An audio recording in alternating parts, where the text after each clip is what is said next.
5 minute का rest चाहते हैं, क्या वो गलत है कि 5 मिनट के रेस्ट के बाद हम पूरी तरीके से खुद को डिवोट कर पाएँ पेशेंट को? कैसे करेंगे हम अगर हमारी सेफ्टी नहीं होगी? एविडेंस हटाया जा रहा है तो सीबीआई पहुंचे, जो क्राइम साइट में क्राइम साइट ही ना मिले, ऐसा हालत है। डॉक्टर्स से इतना नफरत क्यों है? हमने क्या पाप कर दिया? हम तो जान ही बचा रहे हैं ना आप लोगों की। 8 तारीख को मौमिता नाम की डॉक्टर के साथ रेप करके उसका सेमिनार हॉल में गैंगरेप किया गया है। उसके बाद जो एक और लड़की प्रियंका नाम की लड़की जो थी, जो प्रोटेस्ट कर रही थी, कल रात उसका भी गैंगरेप करके उससे भी बहुत ही दर्दनाक, उससे भी मौत के घाट उतारा गया है।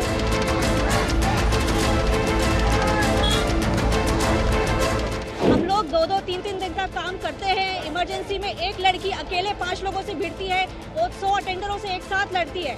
वहाँ पे दिन रात हॉस्पिटल में लोग रहते हैं, सरकारी अस्पताल में बहुत भीड़ होती है। उस सब भीड़ से हम लड़कियाँ जो डॉक्टर होती है वहाँ पे, वो अकेले लड़ते हैं।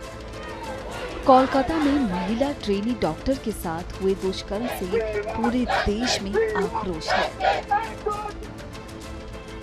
महिला ट्रेनी को इंसाफ मिले, इसके लिए देश भर में प्रोटेस्ट जारी है। दिन हो चाहे रात, महिला डॉक्टर को इंसाफ मिले और दोषियों को फांसी की सजा दी जाए, इसके लिए डॉक्टर्स एकजुट हैं। कहीं कैंडल मार्च तो कहीं हाथों में पोस्टर। देश के अलग अलग हिस्सों में धरना प्रदर्शन किया जा रहा है। अगर हम 36 आवर्स ड्यूटी करते हैं, हम जूनियर रेजिडेंट, तो हमारी सेफ्टी इंपॉर्टेंट है। अगर हम सेफ नहीं रहेंगे तो हम कैसे पेशेंट्स को सेफ रख सकते हैं? आप खुद सोचिए, एक फीमेल डॉक्टर के साथ इतना बुरा हुआ है कोलकाता में, ठीक है। अभी यहाँ पर हम फर्स्ट फ्लोर पे हमारी ड्यूटी रहती है, वहाँ पे ओटीज़ हैं, वहाँ पे हम रात रात भर, अगर हम 5 मिनट का रेस्ट चाहते हैं, क्या वो गलत है कि 5 मिनट के रेस्ट के बाद हम पूरी तरीके से खुद को डिवोट कर पाएँ पेशेंट को? कैसे करेंगे हम अगर हमारी सेफ्टी नहीं होगी? क्या हम गलत हैं अगर हम ये डिमांड कर रहे हैं कि हमारी सेफ्टी हो? इतनी सी छोटी सी डिमांड है हमारी बस। हम ये कहना चाहते हैं कि 6 दिन हो गए हैं, वो लोग अभी भी 6 दिन दिन रात लगा के प्रोटेस्ट कर रहे हैं। सीबीआई की तो केस सीबीआई को सौंपा गया था बहुत लेट, एंड उसके बाद भी अभी राइट नाउ वैंडलिज्म चल रही है, इतना कि एविडेंस बरी किया जा रहा है या एविडेंस हटाया जा रहा है। तो सीबीआई पहुंचे, जो क्राइम साइट में क्राइम साइट ही ना मिले, ऐसा हालत है। Government is under a lockdown, the state is under a lockdown, एक क्राइसिस में है। नॉट जस्ट वी मेडिकोज, अब हम, a daughter of our medical fraternity has been brutally raped and murdered, तो इसलिए मेडिकल फ्रेटर्निटी ज्यादा आ रहा है। But this is not limited only to a medical fraternity, this can be anybody, and this can be anybody in any workplace, and this is happening in one state in India, it can spread to any other state if we do not curve it right now. अगर ये सब होने के बाद भी अगर कड़ी से कड़ी सजा नहीं मिलती है, या with in a period of time, with in a limited period, अभी तो ऑलरेडी हद पार हो चुकी है, अभी तक भी everybody who is involved in this crime has not been either मतलब they are not even being investigated, honestly speaking। अभी भी बहुत लेट अर्जी डाली जा रही है, अभी भी बहुत लेट समन्स आ रहे हैं, अभी भी बहुत late people are being rounded up for investigations and for interrogation। तो अभी भी सब कुछ जो भी हो रहा है बहुत ही लेट चल रही है।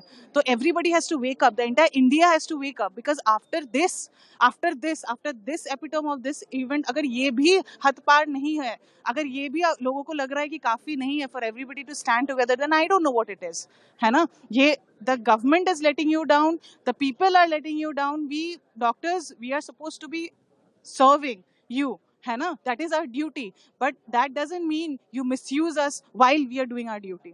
एक्चुअली जो मेरा स्टोरी मैं बताती हूँ, मैं 700 किलोमीटर से दूर आई हूँ, जबलपुर, मेरा नेटिव है आंध्र प्रदेश।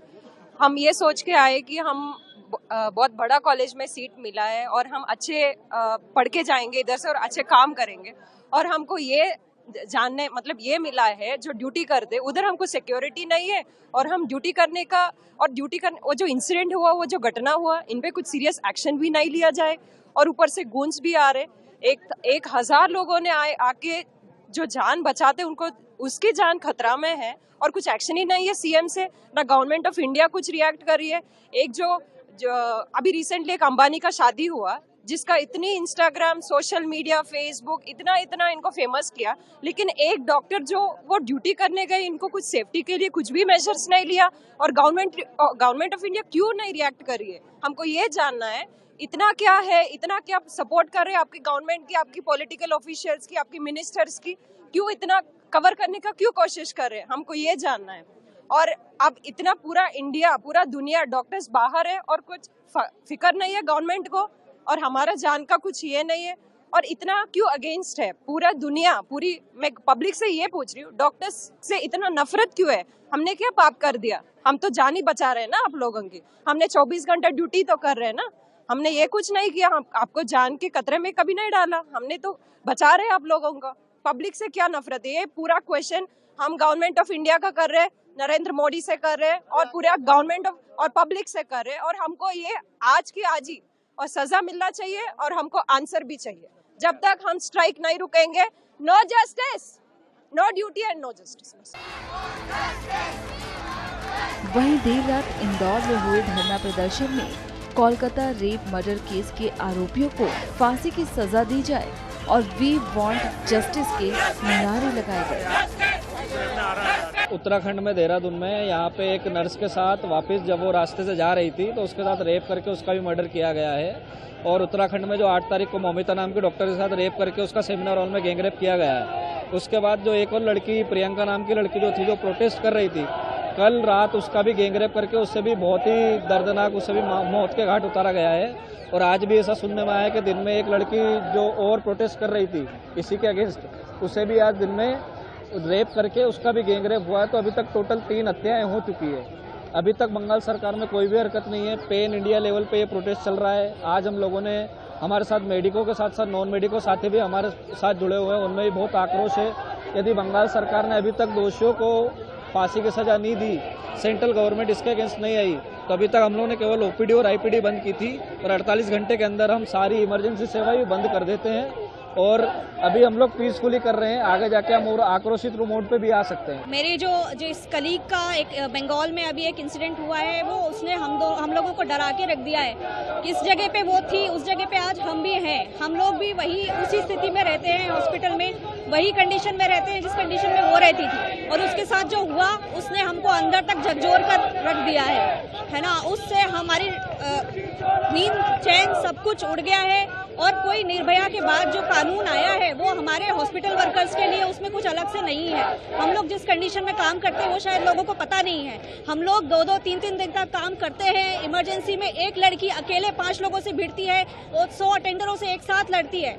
वहाँ पे दिन रात हॉस्पिटल में लोग रहते हैं, सरकारी अस्पताल में बहुत भीड़ होती है। उस सब भीड़ से हम लड़कियां जो डॉक्टर होती है वहाँ पे, वो अकेले लड़ते हैं। हम लड़कियां जो भी हैं वो डॉक्टर जिस स्थिति में रहते हैं वो शायद पता नहीं है लोगों को। वो स्थिति सामने आनी चाहिए। और हम लोगों के लिए अलग से, हेल्थ केयर वर्कर्स के लिए, डॉक्टर सिस्टर्स जो भी हॉस्पिटल में इतनी भीड़ के बीच में मरीजों की बीमारियों से लड़ते हैं, दिन रात लड़ते हैं, हम लोग जान बचाने के लिए बहुत मेहनत करते हैं। हम लोगों के लिए एक अलग से कानून आना चाहिए जिसमें हमें सेंट्रल प्रोटेक्शन एक्ट बोलेंगे जिसको, उसके अंतर्गत हम लोगों को अलग से प्रोटेक्शन मिलनी चाहिए। और अगर हमारे खिलाफ किसी भी तरह का वर्बल या फिर कुछ अब्यूज होता है, सेक्सुअल या हरासमेंट, किसी भी तरह का कुछ भी होता है, उसके खिलाफ सख्त से सख्त कार्रवाई तुरंत होनी चाहिए।